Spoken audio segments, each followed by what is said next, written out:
What would make a father abandon his own children when they needed him most? What kind of a man watches his own children disappear from his life one after the other and still lives to remember every moment? This is not just a story. It is a painful reminder that the moments we ignore today can become the regrets we carry for the rest of our life. In a quiet neighborhood filled with small houses and busy streets, there lived a man named Emmanuel. But nobody really called him Emmanuel. Everyone knew him as Oga Emma. He was a truck driver, a strong and hardworking man who spent most of his life on the road. His big truck carried goods from one city to another. Sometimes he was gone for days, sometimes for weeks. People respected him because he always had money in his pocket. Children admired him because of his big truck. Other drivers liked him because he was bold and fearless. But behind all that respect, his home told a different story. Oga Ima was a married man. He had a wife named Soporo and three sons, Chile, Kosi, and Ugo. Soporo was a simple woman. She was not rich. She was not loud, but she was strong. Every morning, before the sun came out, Sopro was already awake. She prepared food, cleaned the house and got her children ready for the day. After that, she would carry a small tray and go to the market to sell. What she earned was not much, but she managed it carefully. She fed the children. She paid small bills. She kept the home together. She was the pillar of the family. The three boys loved their mother deeply. She was always there for them. She listened to them.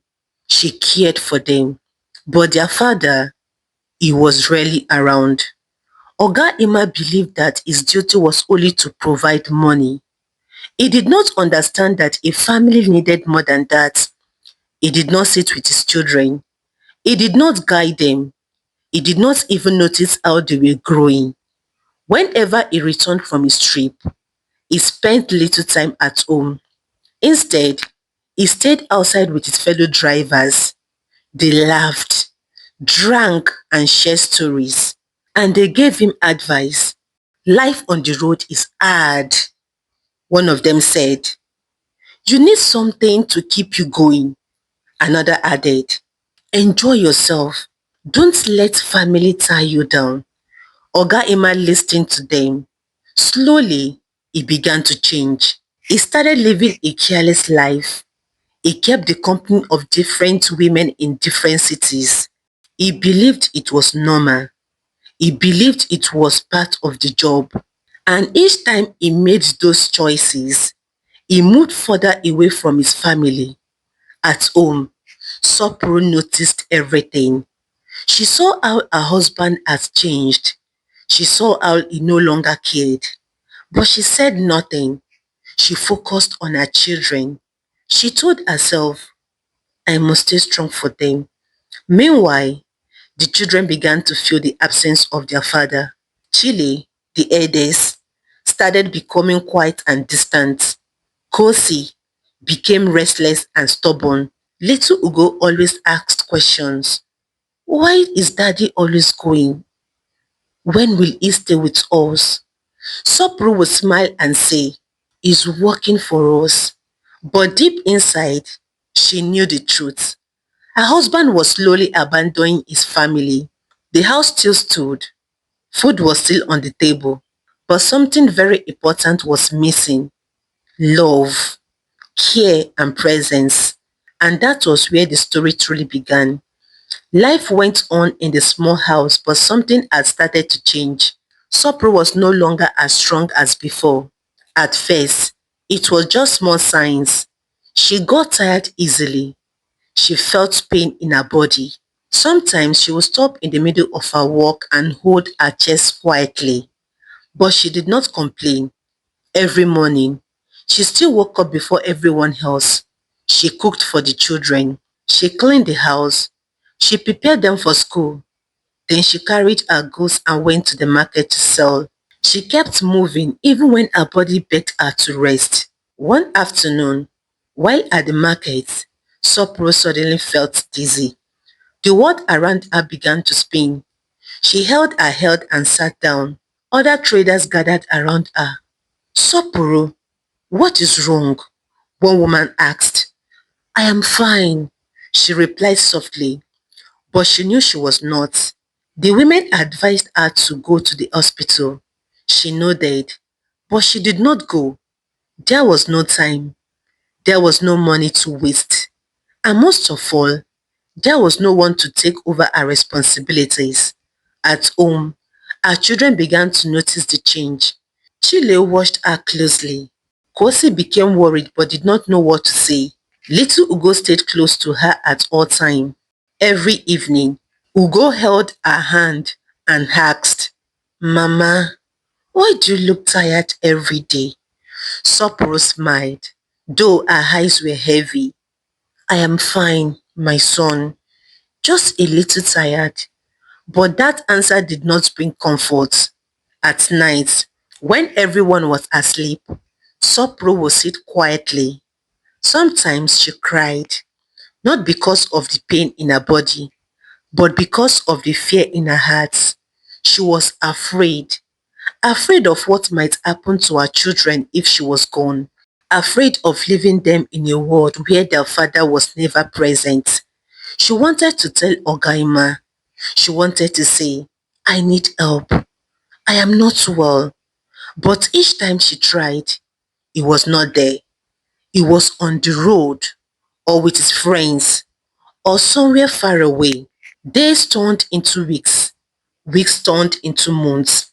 The pain grew worse. One morning, Sopro could not get up from bed. Her body felt heavy. Her strength was gone. The children gathered around her in fear. Chile ran to call neighbors. They rushed her to the hospital. After a series of tests, the doctor called them aside. His face was serious. It is cancer, he said quietly, and it is already advanced. The words felt like a heavy stone. The neighbors were shocked. The children did not fully understand, but they knew it was bad. When Ogima was finally informed, he returned home. For the first time in a long while, he sat beside his wife. He looked at her weak body. He saw the pain in her eyes, but it was already late. Very late. Sopro tried to speak. Her voice was soft. Take care of the children, she whispered. Tears rolled down her face. That was all she could say. Not long after, Sopro passed away. The house became silent. Three young boys stood in confusion and pain. They had lost the only person who truly held them together. And in that moment, their world began to fall apart. After Sopro was buried, the house no longer felt like home. Everything changed. The kitchen became quiet. The rooms felt empty. The laughter of the children disappeared. Before, there was always warmth. There was always order. There was always love. But now, there was none. Oga Emma did not know how to handle the situation. For the first few days, neighbors came around. They brought food. They brought comfort. But after a while, everyone returned to their own lives and the reality remained. Three young boys and a father who was not ready to be one. At first, Ogima tried. He stayed at home for a few days. He looked at his children with confusion. He did not know how to cook. He did not know how to guide them. He did not know how to comfort them. The house became disorganized. Meals were no longer regular. School became irregular. Everything Sopro once managed with care was slowly falling apart. Instead of learning, Ogima began to run away from his responsibilities. He returned to the road. He told himself, I need to work. I need money. But deep inside, he was avoiding his duties. The children were left alone most of the time. Chile, the first son, was only 13, but suddenly life forced him to grow too fast. He became quiet. He kept his feelings inside. Without guidance, he began to spend time outside the house. At first, it was just friends. Then it became something else. He started following boys who lived on the streets, boys who had no direction, boys who survived by doing wrong things. They told him, this is how to survive. This is how to make money. Chile listened. Slowly, he began to change. Kosi, the second son, was just 11. He watched everything happening around him. He saw the pain. He saw the neglect. He saw the struggle. But he had no one to guide him. So he followed his own path. He started working as a bus conductor. Every day, he hung on the moving buses, shouting for passengers. He earned more money, but the street began to change him. He became rough. He became restless. He was no longer the same boy his mother once knew. Then there was Ugo, only 6 years old, too young to understand everything, but old enough to feel the pain. He missed his mother deeply. He cried at night. He asked questions no one answered. One day, Ogima made a decision. He sent Ugo away to live with his late wife's younger sister in another city. And just like that, Ugo left. The house became even more empty. One son lost to the streets, one struggling to survive, one sent far away. What was once a family was now completely broken. And Ogima, he continued his life as if nothing had happened, as if he had not just lost everything that truly mattered. Time moved on, but the past did not go away. About a year after Soporo's death, Ogima made another decision. He got married again. Her name was Chinelo. She was young, lively and full of hope. She believed she could build a better home with Ogima. She believed she could give him peace. At first, everything looked good. There was laughter again in the house. There was food. There was a good beginning. After some years, Chinelo gave birth to a baby boy. They named him Dike. Ogima was very happy. He carried the child with pride. He smiled more. He stayed home a little longer than before. While he was building a new family, his old family was falling apart completely. Far away, Chile had gone deep into a dangerous life. What started as a small wrong choices had now become serious crime. He moved with people who had no fear. They planned things. They took risks. They chased fast money. One day, during a robbery, everything went wrong. The police arrived. There was chaos. Chile tried to run, but he was caught in the middle of it. A shot was fired, and just like that, his life ended. He was only a boy who needed guidance but never received it. Kosi's story was not better. The street had become his home. He worked day and night as a bus conductor, but the pressure was too much. He met people who introduced him to harmful substances. At first, it was just to feel strong. Then it became a habit. Then it became his life. His behavior changed. He became unstable. He lost focus. He could no longer think clearly. Soon, he was no longer the boy people once knew. He roamed the streets aimlessly. People began to avoid him. One day, he disappeared. Later, news came that he had died alone, with no family around him. His body was treated like it did not matter. And Ogima, he heard the news, but he did not respond the way a father should. There was no deep tears, no strong reaction, no reflection. He simply moved on. His focus remained on his new family, on Chinelo, and on his little Dicky. He told himself, life must go on. Years passed and little Dike grew into a young man. But he did not grow with discipline. He did not grow with guidance. He grew up watching his father's careless life. He grew up without proper correction. He grew up without boundaries. And slowly, those things shaped him. Dike became stubborn. He became aggressive. He became difficult to control. At first, it was small issues. He talked back at home. He disrespected people. He spent more time outside than inside. Chinelo tried her best. She spoke to him with patience. She warned him gently. She tried to guide him, but Dike did not listen. Ogima, on the other hand, did very little. Sometimes he shouted, sometimes he ignored the situation, but he never truly stepped in to correct his son. As Dike grew older, his behavior became worse. He started keeping bad company. He stayed out late at night. He picked up street habits. He lived a reckless life. People in the neighborhood began to complain, but still nothing changed. Then came the day everything went wrong. One evening, Dike came home drunk. His steps were unstable. His voice was loud. Chinelo saw him and became worried. Dike, what is this? She asked. Why are you living like this? But Dike was not in the right state of mind. He shouted, Leave me alone, he said angrily.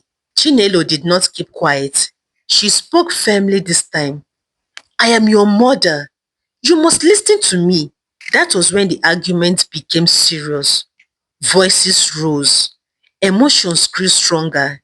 In a moment of anger, Dike lost control. Before anyone could stop him, he hit his mother with his beer bottle. Chinelo fell to the ground. The room became silent. Dike stood still, shocked at what he had done.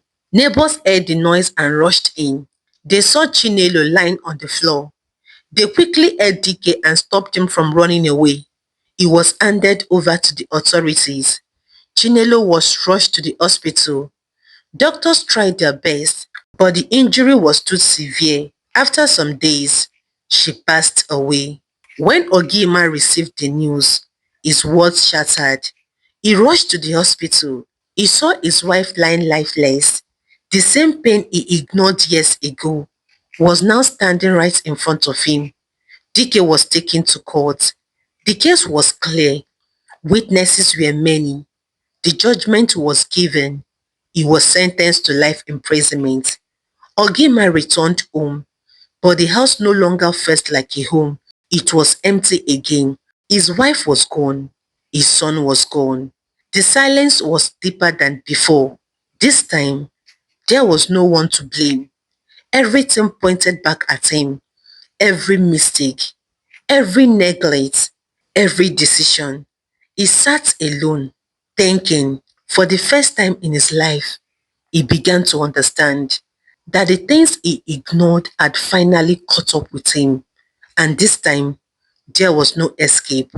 After the burial of Chinelo and the sentencing of Dike, Ogima returned to his house, but it was no longer a home. The walls were quiet. The rooms were empty. For the first time in his life, Ogima had no distraction, no journey to escape to, no friends to hide with, only memories. He sat quietly for hours staring into nothing. Then slowly, everything he had buried in his mind began to return. He remembered Sapporo, her tired face, her quiet strength, her endless sacrifices. He remembered how she carried the family alone. While he looked away, tears filled his eyes. Then he remembered his sons, Chile, Kosi, and Ugo. He whispered to himself, where did I go wrong? His heart became heavy. That was when a thought came to him. Ugo, the Holy One who might still be found. Days later, he made a decision he would find Ugo. When Ogima arrived at his in-laws' house, the atmosphere was cold, very cold. No one smiled, no one welcomed him. They looked at him like a man they once knew, but no longer respected. One of the elders spoke first. So you finally remember this place. Another voice followed. After everything you did, Ogema stood still.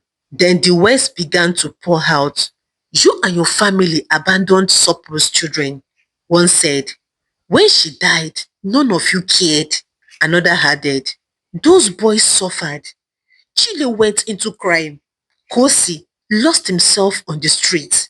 Their voices grew heavier. It was your negligence that destroyed your family. The words hit him like a storm. Ogema's leg felt weak. He had no reply because deep down, he knew it was true. Then one of them continued. We fought for Ugo because we know he would not survive under your care for 28 years. Not you, not anyone from your family came to check on that boy. The silence that followed was painful. Ogema's eyes filled with tears. His voice shook. I am sorry, but the words felt too small, so little. After a long discussion, they stepped aside, voices low. Then Sopro's younger sister spoke. She had been quiet all along. The woman who raised Ugo, the woman who became his mother. I will take you to him, she said softly. But you must be ready for what you will see. Ogema nodded slowly. His heart was already heavy. The next day, they set out on the journey. The road was long and silent. Ogema said nothing. He was afraid. Afraid of what he would find. Afraid of what he had lost. When they arrived, Ogema stopped. He looked at the house. It was beautiful, well built, well arranged, a place filled with peace. His heart sank. This should have been my doing, he thought. They knocked. The door opened. A man stood there, calm, confident, well dressed. It was Ugo, but Ogema did not recognize him, and Ugo did not recognize his father either. The moment Ugo saw his auntie, his face lit up. He embraced her warmly. He quickly welcomed them inside. His wife came out with a smile. She greeted them respectfully. She brought drinks and food. Two little children ran around the living room. The house was alive, full of love, full of peace. Everything Ogima had lost was standing right in front of him. He sat quietly, looking around. His eyes moved slowly from the pictures on the wall to the children to Ugo, his son, successful, happy and complete without him. Later that day, when everything was calm, Sopro's sister spoke. Ugo, she said gently, there is something important I need to tell you. Ugo sat down listening. Her voice became soft. This man that came with me, she paused, then said, he is your father. Ugo looked at Ogema long and carefully. His face showed confusion. He searched his memory, but there was nothing. No connection, no feeling, only a stranger. Ogema's heart broke. Right there, he opened his mouth to speak, but no words came out. His lip trembled. Tears rolled down his face. Finally, he spoke. Ugo, my son. Ugo raised his hand gently. Please, he said calmly, let me understand first. His voice was not angry, but it was distant, very distant. Ugo looked at his auntie again, then back at Ogema. You mean, he said slowly, this man is my father? The question cut deep. Ogema could no longer hold himself. I am sorry, he cried. I failed you. I failed all of you. His voice broke. I came to ask for forgiveness. Ugo listened quietly. Then he spoke. I have no anger against you. Those words gave Ogema a small hope. But what came next ended it. But I do not know you. The room became heavy. You were never part of my life. Ugo continued. I grew up without a father. My mother's family raised me. My auntie gave me everything. She made me who I am today. He looked around his home. This is the life they helped me build. Ogima lowered his head. His heart shattered. Then Ugo said the final words. I carried my mother's name, not yours. That moment, everything became clear. Ogima realized that he had lost more than people. He had lost his place, his identity as a father, his connection to his own blood. Ugo did not chase him away, but he did not bring him close either.